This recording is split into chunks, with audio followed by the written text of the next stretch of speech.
Será que nós que estamos confessando o Evangelho eterno, será que nós que estamos confessando que o reino de Cristo foi estabelecido entre o ano 66 e a metade do ano 70, lá dentro de Jerusalém, quando estava ocorrendo o grande e terrível dia do Senhor, de Apocalipse 1:10, será que nós estamos confessando o Evangelho eterno? Sendo assim, nós não estamos confessando a sã doutrina pregada por Paulo. Será que é por isso nós estamos debaixo da lei de Moisés? Nós estamos debaixo da escravidão, dos aguilhões? Nós estamos debaixo das maldições das leis mosaicas? Será? Primeiro Timóteo, primeira epístola de Paulo a Timóteo, veja o que ele disse. No capítulo 1, versículo 8 ao 11. Veja. Sabemos, porém, que a lei é boa. Que lei era essa? A lei de Jerusalém, a lei da Capadócia, a lei da Etiópia? Não, a lei de Moisés. Sabemos, porém, que a lei é boa, se alguém dela se utiliza de modo legítimo. Versículo 9. Tendo em vista que não se promulga a lei para quem é justo, mas para transgressores e rebeldes, irreverentes e pecadores, ímpios e profanos, parricidas e matricidas, homicidas, impuros, sodomitas, raptores de homens, mentirosos, perjuros e para tudo quanto se opõe à sã doutrina, segundo o evangelho da glória do Deus bendito, do qual fui encarregado. Ora as bolas. Então, segundo esses, se eu tiver os escritos de Paulo como uma pauta para a minha vida, como um norte para a minha vida, se eu tiver debaixo das instruções de Paulo, então segue-se que eu estou na contramão, eu estou sendo passivo de receber os castigos das leis de Moisés. Porque ele falou que a lei de Moisés era boa. Desde que você não ande fora da linha, desde que você não seja homicida, adúltero, mentiroso, balalá e balalá, e desde que você não refute, não anule, não mostre a sua descrença para o evangelho pregado por Paulo. Então, eu não estou sob a tutela de Paulo. Eu não estou sobre as orientações de Paulo. Eu não. Eu estou confessando o evangelho eterno. O império eterno que Cristo passou a reinar. Como está em Apocalipse capítulo 11, versículo 15. Quando houve o toque da sétima trombeta, Cristo passou a reinar. Por isso que quando você lê Apocalipse 14, versículo 6, o evangelho se tornou eterno. Porque evangelho significa reino de Deus. E Apocalipse 11, 15 fala que o reino de Deus foi estabelecido, que o reino de Cristo foi estabelecido. Então ele se tornou eterno. Por quê? Porque se cumpriu Daniel 7, capítulo 7, versículo 14. Todos os povos da terra têm direito a adorá-lo em espírito e verdade. Então, eu e você, que está no evangelho eterno, que está confessando que o reino de Deus já foi estabelecido, então nós estamos debaixo das maldições de Moisés. Nós estamos sendo passivos de ser açoitado, aprisionado e amaldiçoado conforme as leis de Moisés. Porque eu e você que está no evangelho eterno, você já não está mais seguindo a doutrina de Paulo. Porque Paulo aqui falou para mim, para você, Paulo falou para a nossa geração, ou Paulo falou exclusivamente para Timóteo? Timóteo. Para quem Paulo falou essa carta? Porque o nome diz, primeira epístola de Paulo a Timóteo. Então ele falou que a lei de Moisés era boa. Claro, quando você não precisava estar subjugado a ela. É a mesma coisa hoje em dia. Se você não é um roubador, um furtador, se você não anda por aí aprontando, traficando, roubando, praticando nada, se você não fica explorando as pessoas, se você não está, como fala, praticando estelionato nas pessoas, e nós sabemos muito bem que quem está fazendo isso são os religiosos, são os pregadores. O pregador da graça está na mesma ladaria. Então, quem está praticando as obras, esses tráficos, está debaixo da lei do Código Penal. No nosso caso, o Código Penal brasileiro. Você que mora no seu estado, você tem mais a lei do seu município, do seu estado, do seu município. Você entende? Então, se você aqui, ó, no versículo 10 e 11 de 1 Timóteo, impuros, sodomitas, raptores de homens, mentirosos, perjuros, e para tudo quanto se opõe à sã doutrina.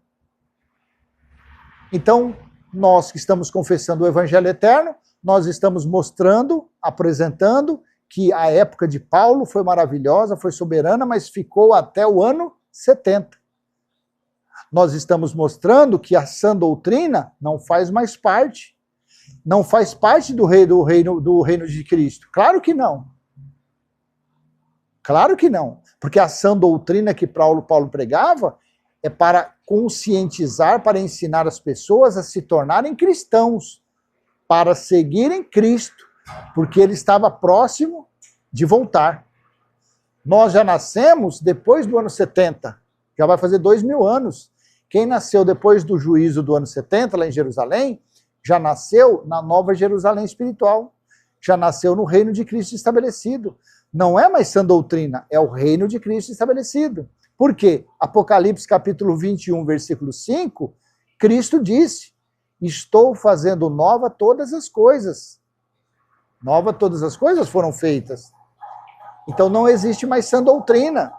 Aí no versículo 11, segundo o evangelho da glória de Deus bendito, do qual fui encarregado. Então, conforme esse escrito, um legalista da graça, porque tem os legalistas de Moisés e tem os legalistas da graça. O legalista da graça fala o quê? Tá vendo? Tá vendo? Gente, você vê a hipocrisia, né? Os pregadores da graça acusam tantos religiosos, acusam tantos católicos, os protestantes, dizendo que eles estão nas leis de Moisés, dizendo que eles estão praticando obras de Moisés, e eles estão o quê? Há 2000 anos em obras, em ensinos, em um evangelho que Paulo pregava aos gentios, antes desse evangelho se tornar realidade, antes desse evangelho se tornar estabelecido. Aí eles, depois de quase 2000 anos, ficam apontando o dedo. Católico, você, assembleiano, como da congregação batista, vocês estão todos no atraso, vocês estão todos nas maldições de Moisés. Aí apareceu o evangelho eterno, agora eles estão. Quem está no evangelho eterno está amaldiçoado, o evangelho eterno é anátema. Ô cara pálida, o evangelho eterno está antes de Paulo ou depois de Paulo? Ah, depois de Paulo. Então, se nos dias de Paulo, os que estavam seguindo Cristo, os que estavam se tornando cristãos, podiam até falar que a lei era boa, por quê? Porque eles não estavam subjugados a ela, tudo bem. Que nem eu, as leis de Moisés, para mim, não significa nada, porque ela foi lei para os judeus. E quem está no Evangelho Eterno? Você não pode falar também a mesma coisa? Ó, as leis de Moisés foi muito boa, foi espiritual, foi soberana. Ó, para os que estavam no caminho certo, as leis de Moisés foi boa. Por quê? Quando o judeu queria pisar fora do pinico, ele escutava, opa, não faz isso, senão você vai ser apedrejado, se você vai preso. Então, para o justo, a lei de Moisés era boa. a sã doutrina pregada por Paulo, para os cristãos, para os judeus que estavam saindo de Moisés, vindo para Cristo, para os gentios que estavam com as suas carnalidades afloradas. Quando eles conheceram Cristo, começaram a conhecer Cristo, também não foi a sã doutrina, não foi top? Claro que foi. Cada coisa soberana no seu tempo. As leis dadas por Moisés naquele tempo, a sã doutrina pregada por Paulo nos dias de Paulo, e o evangelho eterno, que é o reino de Cristo, eternamente, que é o nosso conhecimento. É o que serve para nós. É o que foi pautado para todos aqueles que nasceram depois do ano 70, depois do grande dia do Senhor. Já vai fazer 2000 anos. Você entendeu como que é? Então, depois você reflita sobre, do versículo 8 ao versículo 11 de 1 Timóteo, capítulo 1, e você vai entender que aí os pregadores da graça, eles querem usar essa condenação, eles querem ser um Satanás, um diabo, querem ser um acusador, usando a sã doutrina. Paulo falava que os fariseus, os saduceus eram Satanás, eram diabos, porque eles usavam as leis de Moisés para fazer isso, correto? E os pregadores da graça estão fazendo o quê? Estão sendo Satanás, diabos, usando o quê? A sã doutrina que Paulo pregou aos gentios. Você pegou como que é um entendimento avançado, como é um entendimento muito mais atualizado? Essa é a logística dos escritos bíblicos. Agora, se Cristo tem dado esse entendimento para nós, não posso fazer nada. Você vê que eu não falei mal. Falei que no tempo de Moisés as leis foi boa para eles, mesmo transformando-os em escravos. O Paulo pregando a sã doutrina nos seus dias também foi top, foi maravilhosa. E o evangelho eterno, que já era para estar sendo anunciado, já vai para 2000 anos. Não existe mais religião, não existe nenhum templo na terra que seja de Deus, não existe mais guias, não existe mais dons. Não, porque Apocalipse 21:3 fala que o templo de Deus é espiritual, está em cada um de nós, onde o próprio Cristo está. Tá bom? Então, quando você lê isso aqui, hoje você vai ter outro entendimento. Você fala, meu Deus, é assim mesmo. Tá bom? Aí eu peço que você venha curtir, comentar. Comenta aí, coloca o que você acha disso. Compartilha. Se você não é inscrito, se inscreva, ativa o sininho. E vamos viver o evangelho eterno. Vamos viver o reino de Cristo estabelecido, que você também falará igual eu acabei de falar. As leis foi boa para os judeus, a sã doutrina para os gentios, mas para nós o que interessa é o reino de Cristo estabelecido, é o evangelho que se tornou eterno, tá bom? Até a próxima, se assim o Pai do nosso Espírito permitir. E não se esqueça de se inscrever e apertar o sininho, tá bom? E se você quiser contribuir com o nosso trabalho, vai lá na descrição, tem alguns dados lá. Se você quiser se tornar membro deste canal, Limpos pelo Evangelho Eterno, fique em paz, tá bom? Não faço isso por causa de dinheiro, mas todo ser humano necessita, tem suas necessidades, né? Para pagar água, luz, contas, essas coisas, comprar aparelho, essas coisas tudo aí. Bom? Abraço, tchau, tchau.